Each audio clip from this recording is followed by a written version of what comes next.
Hello students, welcome back to my YouTube channel. 2025 বৰ্ষত SS দিয়া ষ্টুডেন্টে কিমান পাৰ্চেন্টেজত স্কুটি পাব হেতু মই তোমালোকক ভিডিওটোৰ শেষত জনাবলৈ চেষ্টা কৰিম। আগতে মই তোমালোকক জনাই দিব বিচাৰো যে চৰকাৰে এই স্কুটি আঁচনিখন বন্ধ কৰিবলৈ গৈ আছে নেকি বা বন্ধ কৰি দিব নেকি বাণীকান্ত কাকতি এৱাৰ্ড তো জনাবলৈ চেষ্টা কৰিম। আজিৰ এই ভিডিওটোত সম্পূৰ্ণৰূপে তোমালোকে চাবা কি হৈ আছে এই এৱাৰ্ডক লৈ মই তোমালোকক ডিটেইলছত জনাবলৈ চেষ্টা কৰিম। ভিডিওটো ধৈৰ্য ধৰি সম্পূৰ্ণৰূপে চাবা আৰু যিমান পাৰা শেয়াৰ কৰি দিবা যাতে সকলোৱে চাব পাৰে আৰু এই কথাখিনি তেওঁলোকে জানিব পাৰে। তো ষ্টুডেন্টস যেতিয়া এই স্কুটি দিয়াৰ আঁচনিটো আৰম্ভ হৈছিল তেতিয়া অনলি ছোৱালীকহে স্কুটি দিয়া হৈছিল, তোমালোকে হয়তো জানা। আৰু 60%ত ছোৱালীক এই বাণীকান্ত কাকতি যি এৱাৰ্ড আছে অৰ্থাৎ স্কুটি আছে সেই স্কুটি বিতৰণ কৰা হৈছিল। আৰু 60% পালেই এছএছত যিকোনো ছোৱালীয়ে এই এৱাৰ্ড পাইছিল। কিন্তু প্ৰিভিয়াস 2-3 বছৰ ধৰি লৰাকো এই আঁচনিৰ আন্ডাৰত অনা হৈছে, অৰ্থাৎ লৰাৰ ক্ষেত্ৰত বেলেগ এটা নিয়ম কৰা হৈছে যে লৰাই 75% পাব লাগিব, 60% পালে নহব। তো লৰাৰ ক্ষেত্ৰত 75% আৰু ছোৱালীৰ ক্ষেত্ৰত 60%। যোৱা বছৰ কি হৈছিল, প্ৰথমতে কৈছিল যে লৰাৰ ক্ষেত্ৰত 80% পাব লাগিব, কিন্তু স্কুটি দিয়াৰ সময়ত তেওঁলোকে আকৌ কৈছে নহয় 80% নহয় 75% পালে স্কুটি পাব। তো যোৱাবাৰ লৰাৰ ক্ষেত্ৰত 75% আছিল আৰু ছোৱালীৰ ক্ষেত্ৰত 60% আছিল।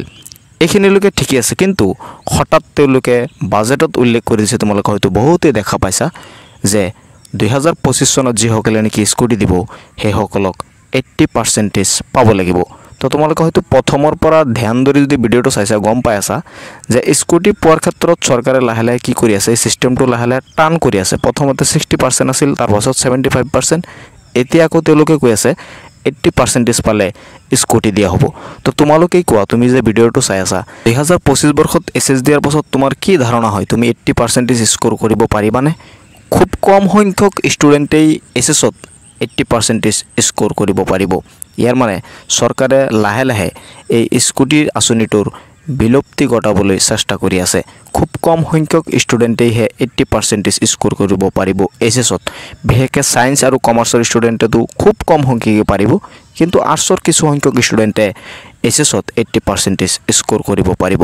এনেকুৱাওতো হ'ব পাৰে 2026 চনত যিসকলে এছএছ দিব চৰকাৰে নতুন নিয়ম লৈ আহিব পাৰে যে 90% স্কোৰ কৰা সকলকহে স্কুটি দিয়া হ'ব। যদি 90% কৰি দিয়ে তেনেহ'লেতো স্কুটি পোৱাৰ সংখ্যা একেবাৰে কমি যাব আৰু এনেকেই লাহে লাহে চৰকাৰে এই স্কুটি আঁচনিখন বিলুপ্তি কৰিবলৈ চেষ্টা কৰি আছে। তোমালোকে যদি চেইনটো বুজা পাইছা, মই তোমালোকক যিখিনি ক'ব বিচাৰিছোঁ তোমালোকে যদি কথাখিনি বুজি পাইছা তেনেহ'লে মই আশা কৰোঁ তোমালোকে ধৰিব পাৰিছা যে চৰকাৰে লাহে লাহে এই স্কুটি আঁচনি যিখন আছে সেইখন লাহে লাহে নাইকিয়া কৰিব বিচাৰি আছে। প্ৰথমৰ পৰা শেষলৈকে মই তোমালোকক চেইনটো বুজাই দিবলৈ চেষ্টা কৰিছোঁ।